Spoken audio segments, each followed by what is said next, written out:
Bonjour à tous, bonjour à toutes, bienvenue dans ce tuto Lightroom. Donc aujourd'hui on va s'intéresser à développer cette photo de dimanche où j'avais pris cette surface gelée avec ce saupoudrage de neige sur la surface qui donnait une certaine texture qui m'avait intéressé.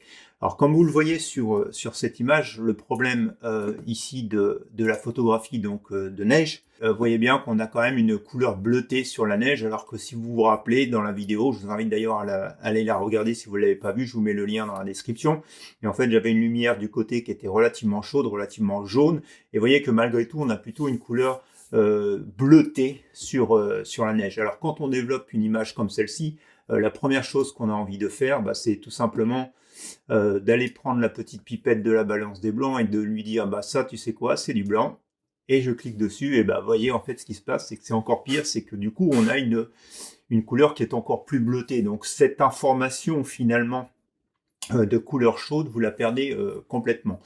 Donc je vais réinitialiser ça. Donc l'autre chose que l'on a envie de faire dans ce cas-là, c'est vraiment de le faire manuellement. Si je joue avec le curseur, donc ici on est sur le bleu complètement, de l'autre côté on va aller sur du jaune, et ce que j'ai envie moi c'est que ma neige elle soit tout simplement blanche. Alors tout simplement blanche essentiellement dans ces parties ici où elle est éclairée. Ça c'est pour le début de mon développement. Donc vous voyez en fait ce qui se passe, c'est que quand je vais commencer à toucher un tout petit peu sur la balance des blancs en me disant je vais supprimer les bleus et la rendre blanche, et très rapidement vous voyez qu'on commence à bouger dans les couleurs jaunes. Et donc c'est assez compliqué entre le bleu, si vous regardez là dans les ombres, entre ici où je suis bleu, et puis là je commence déjà à être jaune dans les parties les plus lumineuses. Donc on a un peu cette difficulté à faire la neige blanche.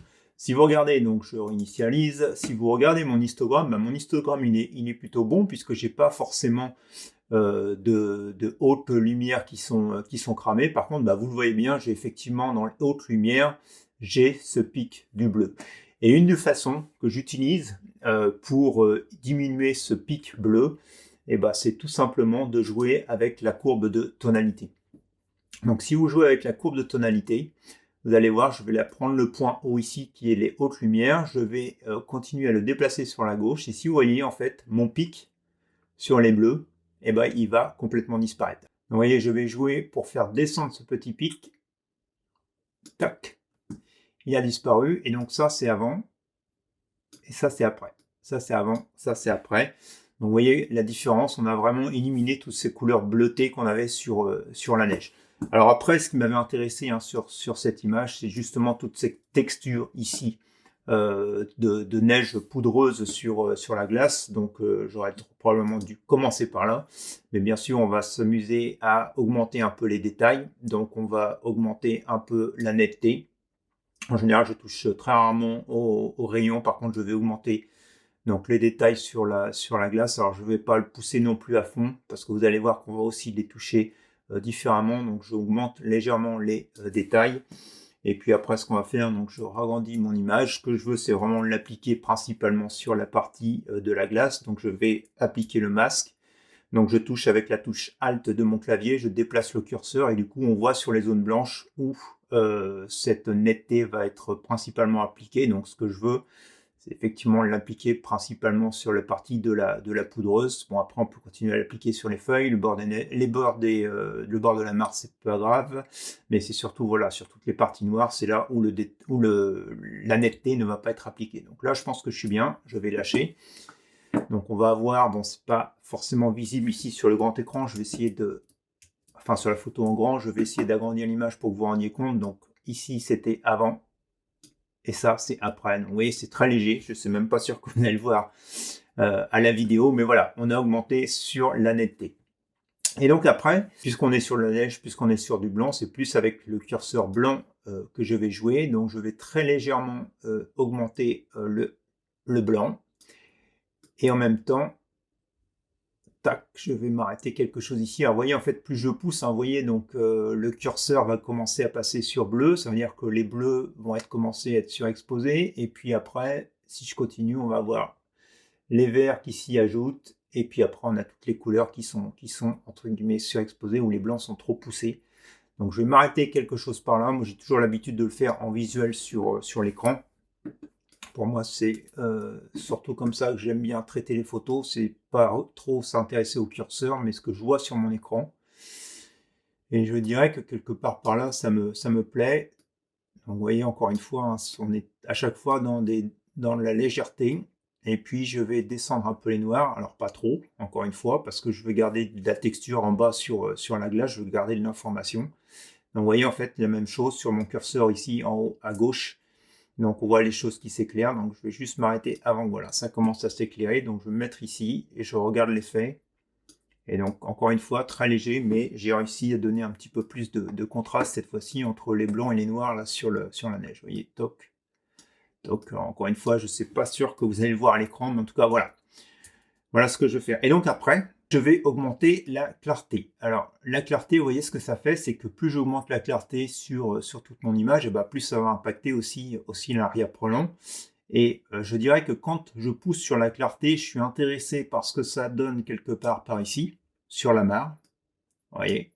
Par contre, je ne suis pas du tout intéressé par ce que ça a donné sur la partie haute de l'image. Donc du coup, je vais l'appliquer sur la partie basse de l'image. Je vais l'appliquer essentiellement sur les parties qui sont lumineuses. Donc ce que je vais faire, c'est que je vais créer un masque.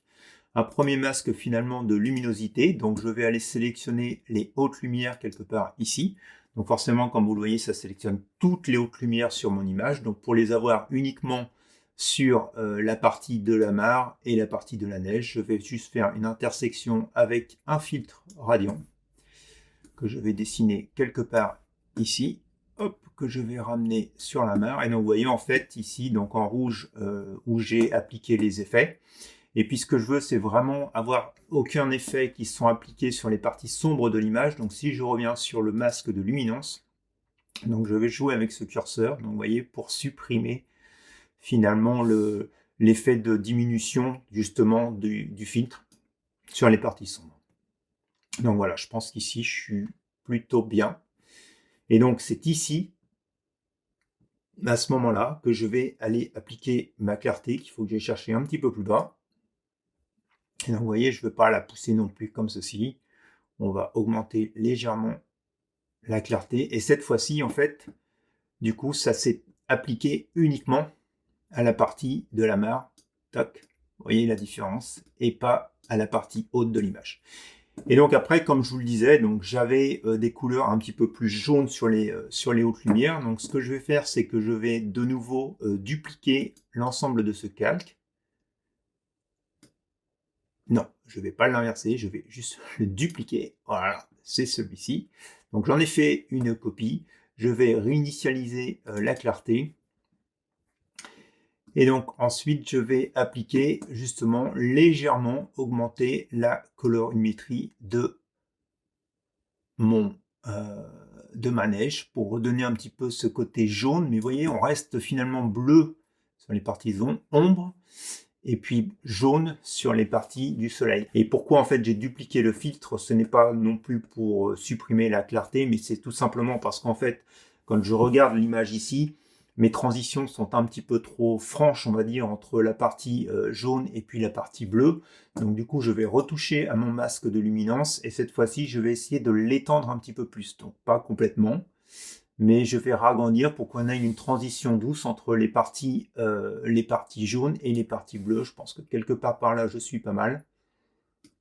Vous voyez, donc voilà ce que ça donne. Donc on voit qu'on touche un petit peu ici, la couleur est beaucoup moins bleue, mais malgré tout, toc, toc, mais vous voyez, elle reste quand même bleue, donc je peux encore essayer peut-être de diminuer un tout petit peu pour voir ce que ça donne. Allez, là je pense qu'on est bien. Donc vous voyez, j'ai remis un petit peu de couleur jaune. J'ai pas trop impacté le reste de mon image. Et je me suis vraiment concentré sur cette partie de la mare. Alors après, pour développer l'image, je pense que il faudrait, pour que l'image soit beaucoup plus cohérente, il faut aussi que j'apporte un petit peu plus de couleur chaude sur la partie haute de l'image, et en fait sur cette partie-là essentiellement. Donc vous voyez la partie sur la gauche, pour ça que je mets un petit peu en biais mon filtre, puisque la partie sur la droite a été beaucoup plus dans l'ombre. Et donc sur cette partie-là, je peux cette fois-ci tout simplement jouer avec la couleur des blancs pour essayer d'augmenter un petit peu plus voilà, la couleur jaune. Donc là, j'ai vraiment forcé. Tac. Mais voilà en fait comment j'ai développé, j'ai développé l'image. Alors après, on pourra encore traiter un petit peu plus sur le bas parce que il faut un peu que j'arrive à déboucher quand même mes ombres sur le bas légèrement. Donc on va remettre aussi ici un filtre gradient. Donc là, je vais un peu plus vite parce que c'est pas forcément l'objectif ici de ce que je voulais vous montrer. Mais voilà, on va faire ressortir un petit peu tout ça. Je ne vais pas toucher aux ombres. Je pense que là, je suis pas mal. Hop, avant, après. Et puis donc là, on voit qu'on a toujours des couleurs bleutées ici, des couleurs jaunes ici. Donc je ne vais pas aller plus loin. Je ne vais pas toucher à la couleur à la balance des blancs ici sur l'image. Donc voilà, finalement, le développement de cette image et comment j'ai traité la neige. Alors c'est toujours assez compliqué hein, de faire le traitement de la neige. Tout simplement parce qu'on veut garder de la texture. La neige, elle est blanche, et la neige, elle a très vite fait finalement d'avoir des hautes lumières et qu'on ne retrouve plus les détails, donc c'est toujours assez compliqué. Et je dirais le succès d'une bonne photo sur la neige, il est d'abord à la prise de vue, comme je vous l'ai expliqué dans la vidéo de dimanche, de ne pas surexposer les hautes lumières, les blancs, donc vraiment prendre de précautions pour pas avoir de débordement sur les hautes lumières sur votre histogramme. Vous prenez votre photo et après c'est entre guillemets beaucoup plus facile de le traiter sur l'ordinateur. Donc voilà, commande une photo à gauche légèrement bleutée et qui était difficilement corrigeable avec uniquement la balance des blancs. Je suis revenu avec une photo avec des couleurs beaucoup plus chaudes sur les zones lumineuses, de la façon dont je l'ai vu lorsque j'étais sur le terrain, entre la glace et le côté froid de la glace sur les parties à l'ombre, et puis les parties qui étaient réchauffées et rééclairées par le soleil avec des couleurs beaucoup plus chaudes. Voilà, si vous avez aimé ce tuto, je vous laisse mettre un petit pouce en l'air, n'hésitez pas à faire les commentaires et puis à partager aussi cette vidéo. Je vous souhaite à tous et à toutes une bonne journée et puis je vous dis à dimanche pour de nouvelles expériences photographiques. Au revoir.